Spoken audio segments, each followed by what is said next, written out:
ये कहानी है भविष्य की, जब हम इंसान बिल्कुल आज की ही तरह रहते हैं। हमने साइंस की दुनिया में कोई भी ज्यादा तरक्की नहीं की है, यहाँ तक कि आज भी हम इंसानों को कैंसर का इलाज नहीं मिला। लेकिन फिर डॉक्टर विल नाम के एक साइंटिस्ट पूरी इंसानी जाति का तख्ता पलट कर देता है। वो आर्टिफिशियल इंटेलिजेंस और ह्यूमन कॉन्शियसनेस को मिलाकर नैनो टेक्नोलॉजी की मदद से वो सब भी कर सकता है जो कि कभी किसी इंसान ने नहीं सोचा था। इंसान के बूढ़े होने और मरने की वजह हमारे बॉडी के सेल्स का डेड होना होता है, लेकिन वो ऐसा तरीका खोज निकालता है कि अब इंसानों के डेड सेल्स को वो अपने डिजिटल फॉर्म से भी रीजनरेट कर सकता है। साथ ही पूरी पृथ्वी को फिर से सुनहरा हरा भरा बनाने का भी प्रयास करता है। लेकिन इंसानों की एक खासियत रही है कि जो चीज उनके समझ नहीं आती, जो चीज उनके सोच के परे होती है, तो वो उस चीज को जाने उस चीज को खतरा मानकर उसे खत्म करने पे तुल जाते हैं, जिससे इंसानी जाति हमेशा एडवांसमेंट से वंचित रह जाती है। यही सब इंटरेस्टिंग कहानी है आज की हमारी इस मूवी की। वीडियो को पूरा देखें, तभी जाकर आपको इस मूवी की कहानी समझ आएगी, क्योंकि इस मूवी की एंडिंग आज भी 80% लोग नहीं समझ पाए। कहानी की शुरुआत में मैक्स नाम के एक आदमी को दिखाया जाता है, जो कि एक बंजर पड़े घर में कुछ छानबीन कर रहा है। यहाँ पर हर एक चीज तबाह हुई पड़ी है। जब वो बाहर गार्डन में जाता है तो उसे वहाँ पर सनफ्लावर्स का पौधा दिखता है। वो उस सनफ्लावर को बड़े गौर से नोटिस करता है, जिससे पानी की बूंद नीचे टपक जाती है। और अब हमें 5 साल पहले के समय को दिखाया जाता है। ये सीन इस मूवी का एंडिंग सीन होता है, लेकिन इसी सीन में इस मूवी का क्लाइमेक्स छिपा हुआ है। अब 5 साल पहले के समय में हमें डॉक्टर विल कार्टर और उसकी पत्नी इवेलिन कार्टर को दिखाया जाता है। ये दोनों पति पत्नी साइंटिस्ट होते हैं और इनका मकसद होता है कि ह्यूमन कॉन्शियसनेस को आर्टिफिशियल इंटेलिजेंस के साथ मर्ज करना, जो कि आज तक कोई भी नहीं कर पाया, क्योंकि हमें खुद नहीं पता कि हमारी कॉन्शियसनेस काम कैसे करती है। विल अभी अपने गार्डन के चारों ओर कॉपर फेंस को तैयार कर रहा है, ताकि वो अपनी पत्नी इवेलिन के साथ बिना किसी भारी दुनिया के इंटरेक्शन के समय बिता पाए। अब इसके बाद विल और इवेलिन एक शो के लिए तैयार हो रहे हैं, जहाँ पे पूरी दुनिया की साइंटिफिक कम्युनिटी उनके आर्टिफिशियल प्रोग्राम के बारे में जानेगी।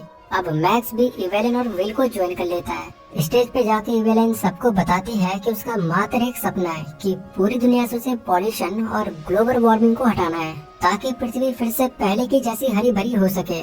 और ये सब वो अपने बनाए आर्टिफिशियल इंटेलिजेंस से ही कर सकते हैं। अब इवेलिन के बाद डॉक्टर विल स्टेज में आता है और हम देखते हैं कि विल के शो में आज की दुनिया के वैज्ञानिक और बिजनेसमैन इलोन मस्क भी आया हुआ है। डॉक्टर विल बताता है कि कोई भी इंसान अपने दिमाग का आज तक 100% यूज नहीं कर पाया, लेकिन क्या हो अगर हमने ह्यूमन कॉन्शियसनेस को एआई से मर्ज कर दिया, तो फिर हम इंसान अपने दिमाग को पूरी तरह से यूज कर सकते हैं। विल यहाँ पे बताता है कि आज तक कोई भी कॉन्शियसनेस को समझ नहीं पाया कि ये कैसे काम करती है, और न ही वो यूनिवर्स को पूरी तरह समझ पाए हैं। लेकिन एआई की मदद से अब पूरे राज खुल जाएंगे। वो नैनो टेक्नोलॉजी की मदद से पूरी दुनिया को जैसा चाहे वैसा बना सकते हैं, यानी कि इंसान अब एक भगवान की तरह हो जाएगा, जिसके हाथों में सब चीजों का कंट्रोल होगा। पूरे देश में कई सारे इंस्टीट्यूट और लैब्स में इस प्रोजेक्ट को लेके काम चल रहा है, और वो जल्द ही इसमें सफल भी हो जाएंगे। इसी पर हमें दूसरी तरफ दिखाया जाता है कि देश भर में जहाँ भी आर्टिफिशियल इंटेलिजेंस के सेंटर होते हैं, सबको डिस्ट्रॉय कर दिया जाता है। और ये काम रिफ्ट नाम की एक ऑर्गेनाइजेशन कर रही है, जिनके लोग टेक्नोलॉजी के सख्त खिलाफ होते हैं, क्योंकि इन्हें लगता है कि भगवान दुनिया को जैसे चला रहे हैं वैसे कोई और नहीं चला सकता। एआई की वजह से सारे रिलीजियस ग्रुप एआई के खिलाफ होते हैं और देश भर में कई सारे एआई सेंटर्स और लैब्स को तबाह कर देते हैं। अब विल जैसे ही अपना शो खत्म करता है तो शो के बाहर उसे रिफ्ट का कोई आदमी गोली मार देता है, लेकिन खुशकिस्मती से विल की जान बच जाती है, क्योंकि वो गोली उसे छू के गई थी।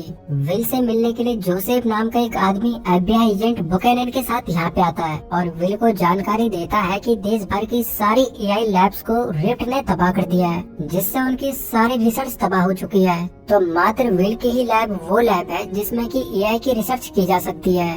विल और इवेलिन उन दोनों को अपना बनाया AI programme super quantum computer pin को भी दिखाते हैं। जोसेफ और बुकानन जैसे ही लैब में एंटर करते हैं तो पिन नाम का वो एआई उन्हें पहली बार में उनकी पहचान बता देता है, जिससे कि वो दोनों काफी सरप्राइज हो जाते हैं, क्योंकि आज तक वो कभी भी यहाँ पे नहीं आए थे। यहाँ पर विल और जोसेफ के बीच कुछ बातें होती हैं, जिसमें जोसेफ विल से डॉक्टर केसी की रिसर्च शेयर करने के लिए तैयार हो जाता है, जो कि डॉक्टर केसी ने मरने के जस्ट पहले भेजी थी। अब यहाँ पर एकदम से विल की तबीयत बिगड़ना शुरू हो जाती है। रात को विल की तबीयत और भी ज्यादा खराब हो जाती है और उसे हॉस्पिटल में एडमिट कर दिया जाता है, जहाँ पे डॉक्टर उन्हें बताता है कि जो गोली विल को लगी थी वो पोलियम नाम के एक रेडियो एक्टिव एलिमेंट से बनी थी। जिससे कि रेडियो एक्टिव पॉइजनिंग होती है। इसीलिए विल के पूरे शरीर में जहर फैल गया है और अब विल के पास 1 महीने से ज्यादा टाइम नहीं है, क्योंकि ये जहर ब्लड स्ट्रीम तक पहुंचने के बाद किसी भी तरीके से नहीं निकाला जा सकता। ये सुनने के बाद विल और इवेलिन अब काफी निराश हो जाते हैं और इवेलिन अब विल को घर पर ही रखती है। यहाँ पे विल इवेलिन को डॉक्टर केसी नाम के एक साइंटिस्ट की रिसर्च पता करने के लिए कहता है, जो कि विल की ही तरह एआई और कॉन्शियसनेस पे काम कर रहे थे, लेकिन रिफ्ट के किए गए धमाकों में उनकी भी मौत हो गई है। इवेलिन जब डॉक्टर केसी की रिसर्च देखती है तो उसे मालूम पड़ता है कि डॉक्टर केसी भी कॉन्शियसनेस के वर्किंग प्रोसेस को समझ नहीं पाए थे, लेकिन उन्होंने कॉन्शियसनेस को कॉपी करने का तरीका ढूंढ लिया था। रिसर्च पेपर पे वो पाती है कि डॉक्टर केसी ने अपना कॉन्शियसनेस कॉपी करने का तरीका एक बंदर पे भी टेस्ट किया था, यानी कि उस मंकी की कॉन्शियसनेस को वो कंप्यूटर पे अपलोड करने में काफी हद तक कामयाब हुए थे। इस रिसर्च को देखकर इवेलिन के मन में भी विचार आता है कि वो भी विल की कॉन्शियसनेस को super intelligent computer system pin पे अपलोड करेगी, जिससे उसका पति विल ह्यूमन के फॉर्म में मर भी जाए तो भी डिजिटल फॉर्म में वो विल के साथ हमेशा बातें कर सकती है। साथ ही साथ विल डिजिटल फॉर्म में अपनी रिसर्च को भी आगे बढ़ा सकता है। इवेलिन जब मैक्स को विल की कॉन्शियसनेस को कॉपी करने का सुझाव मैक्स को देती है तो मैक्स इसके सख्त खिलाफ हो जाता है। इसके पीछे मैक्स का ये रीजन होता है कि ऐसा करके विल डिजिटल फॉर्म में एआई को कंट्रोल करेगा, जिससे विल जो चाहे वो कर सकता है और ऐसा करके इंसानी जाति भी खतरे में आ सकती है, क्योंकि अगर कोई सी भी एक मेमोरी विल की कॉपी नहीं हुई तो फिर उसकी कॉन्शियसनेस दुनिया के लिए खतरा पैदा कर सकती है। यहाँ पर मैक्स हमेशा से एआई के एडवांसमेंट के खिलाफ ही होता है, लेकिन इवेलिन विल को किसी तरह मना लेती है और अब विल की कॉन्शियसनेस को सुपर क्वांटम कंप्यूटर पे अपलोड करने का काम इवेलिन और मैक्स शुरू कर देते हैं। वो कई सारे इक्विपमेंट से विल के ब्रेन की activity, memories, way of thinking, thoughts और भी कई सारा कुछ कंप्यूटर पे रोज अपलोड करना शुरू कर देते हैं। विल का मरने का टाइम अब हर बीतते दिन नजदीक आ रहा था और एक दिन आखिरकार रेडियो एक्टिव पॉइजनिंग से विल की मौत हो जाती है।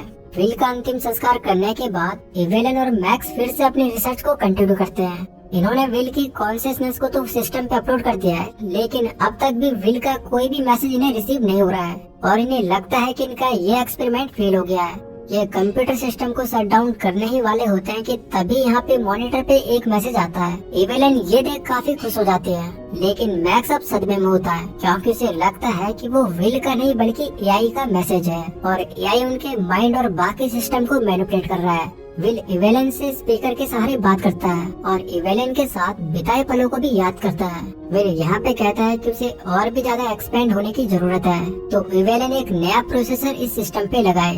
साथ ही वो इंटरनेट से भी कनेक्ट होना चाहता है ताकि वो वर्ल्ड के एजुकेशनल डाटा और फाइनेंशियल डाटा को भी एक्सेस कर पाए। बेसिकली यहाँ पे विल की डिजिटल फॉर्म यहाँ पर बहुत ही ज्यादा पावरफुल होना चाहती है, लेकिन मैक्स अभी भी इवेलिन को समझाता है कि वो विल नहीं है बल्कि वो एआई प्रोग्राम पिन है। मैक्स और इवेलिन के बीच बहस हो जाती है और इवेलिन गुस्से में मैक्स को यहाँ से जाने के लिए कह देती है। मैक्स यहाँ से निकल जाता है और एक बार में ड्रिंक करने लगता है। इसी पल ब्री नाम की एक लड़की उसके पास आती है, जो कि मैक्स से एआई और टेक्नोलॉजी के बारे में बात करती है। ब्री नाम की ये लड़की कोई आम लड़की नहीं है, बल्कि यही रिफ्ट ऑर्गेनाइजेशन यानी एंटी टेक मेंबर्स की लीडर होती है। यहाँ पर मैक्स ब्री की बातों का जवाब नहीं देता और बाहर आ जाता है, लेकिन पार्किंग लॉट में ब्री के कुछ आदमी मैक्स को किडनैप कर लेते हैं और अपने सेंटर लेके आ जाते हैं। वो ब्री से इवेलिन के प्रोजेक्ट के बारे में पूछताछ करते हैं और डॉक्टर केसी के रिसर्च के बारे में भी वो मैक्स से पूछताछ करते हैं। मैक्स के फोन से ब्री के हैकर्स इवेलिन की लोकेशन को ट्रैक कर लेते हैं, जो कि अभी सैन पाब्लो होती है। ब्री अपनी गैंग के साथ तुरंत इवेलिन की लोकेशन पे पहुंच जाती है, लेकिन इवेलिन उनके आने से पहले ही विल को इंटरनेट से कनेक्ट कर देती है और सही सलामत यहाँ से भाग जाती है। जैसे ही विल इंटरनेट से कनेक्ट होता है तो वो पूरी दुनिया के इंटरनेट कनेक्शन, डाटा और हर उस चीज को एक्सेस कर सकता है जो कि कभी इंटरनेट पे अपलोड की गई हो। एक तरह से आप यहाँ पे ये भी समझ लीजिए कि विल की डिजिटल फॉर्म दुनिया के किसी भी डाटा को रीअरेंज या मैनिपुलेट कर सकता है। इसी की बदौलत वो होटल में इवेलिन के लिए कमरा बुक कर देता है, वो भी बिना किसी पैसों के। अगली सुबह विल बताता है कि उसे किसी सुरक्षित जगह पे जाना होगा।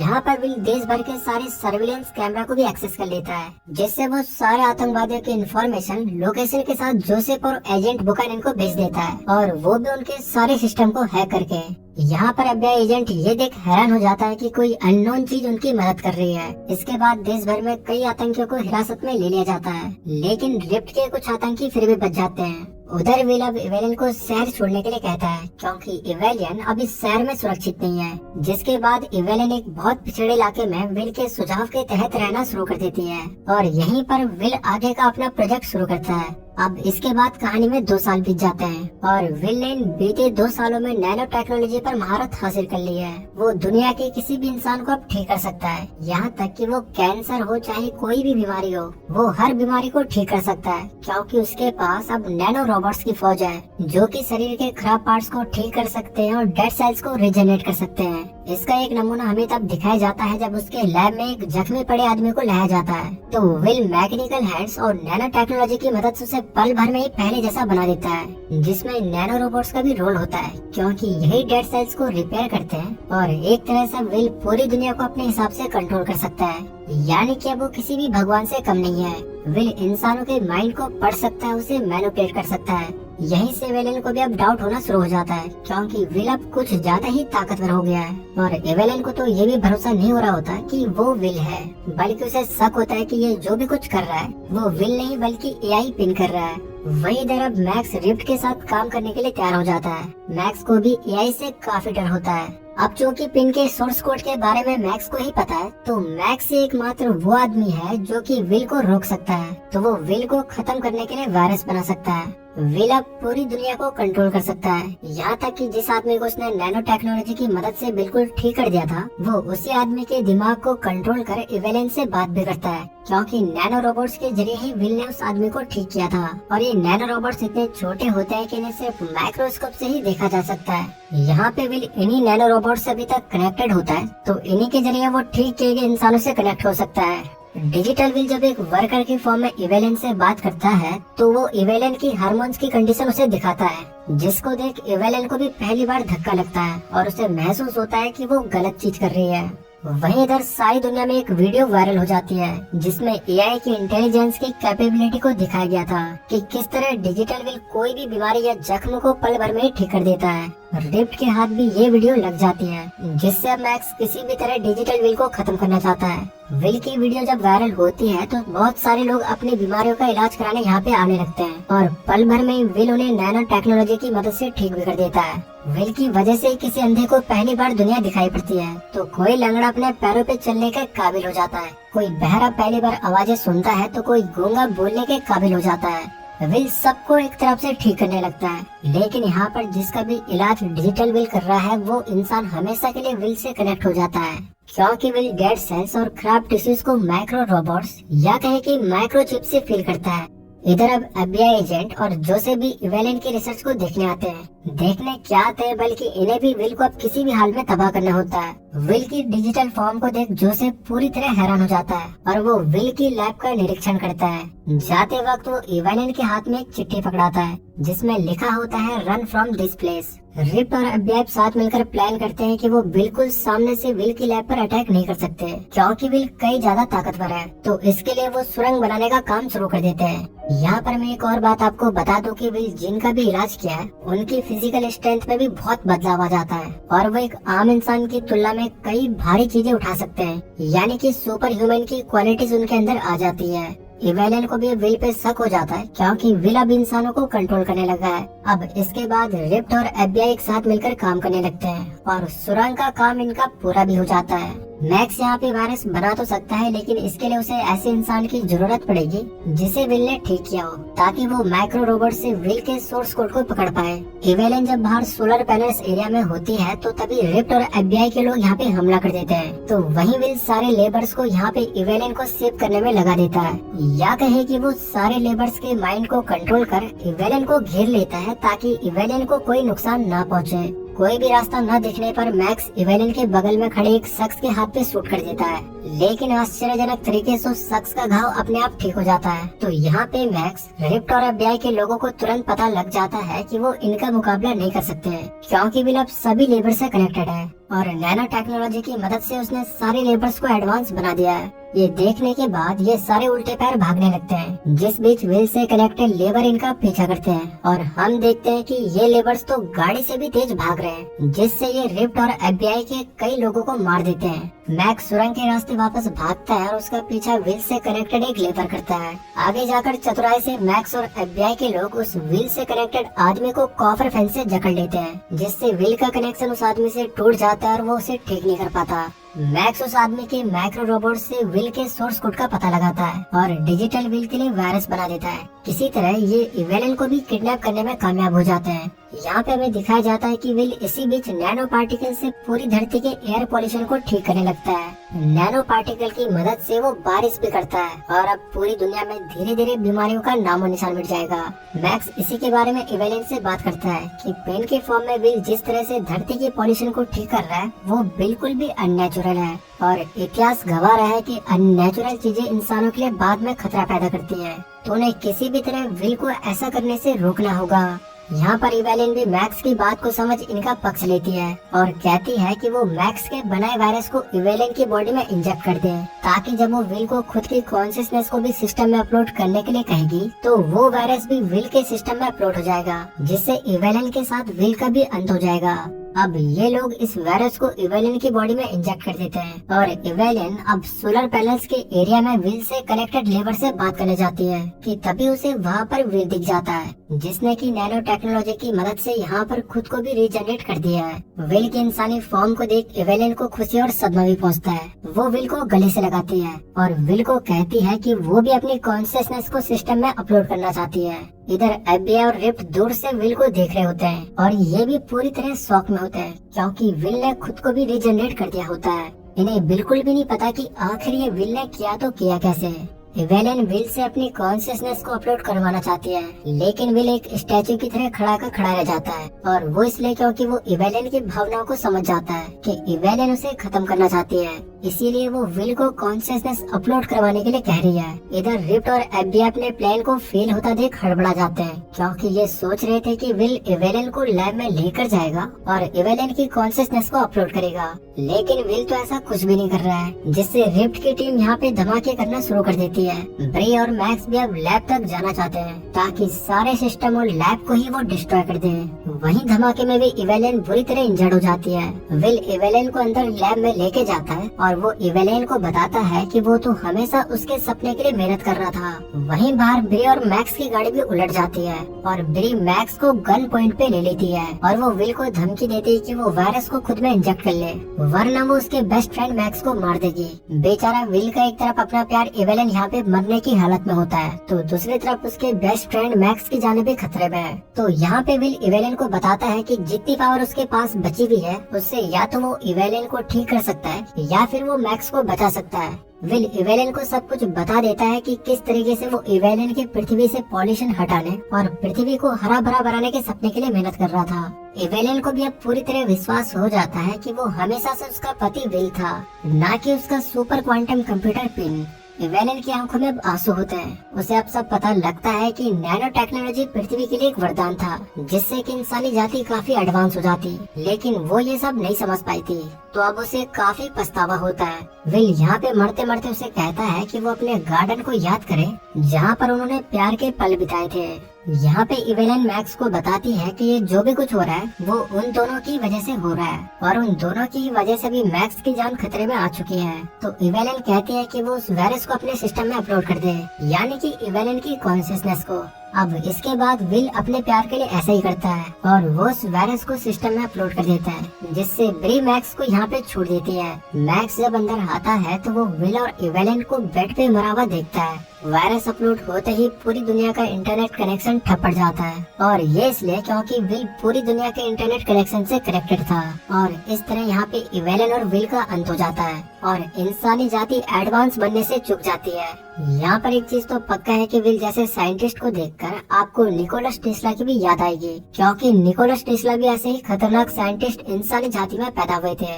अब इसके बाद आता है मूवी का वो सीन जो कि हमें पूरी तरह सोच में डाल देता है। मूवी के आखिरी सीन में जब मैक्स विल और इवेलिन के गार्डन में जाता है तो वो वहाँ पर सनफ्लावर्स को देखता है और बड़ी गौर से वो सनफ्लावर को नोटिस करता है। तो वो पाता है कि सनफ्लावर से पानी की बूंद जब नीचे पड़ती है तो वो गंदे पानी को साफ कर देती है। ये देख मैक्स का पूरी तरीके से दिमाग घूम जाता है और उसे समझ आ जाता है कि विल के नैनो पार्टिकल्स अभी भी यहाँ पे मौजूद है जो कि ऐसा कर पा रहे हैं, लेकिन ये कैसे मुमकिन है, यही इस मूवी की गुत्थी है।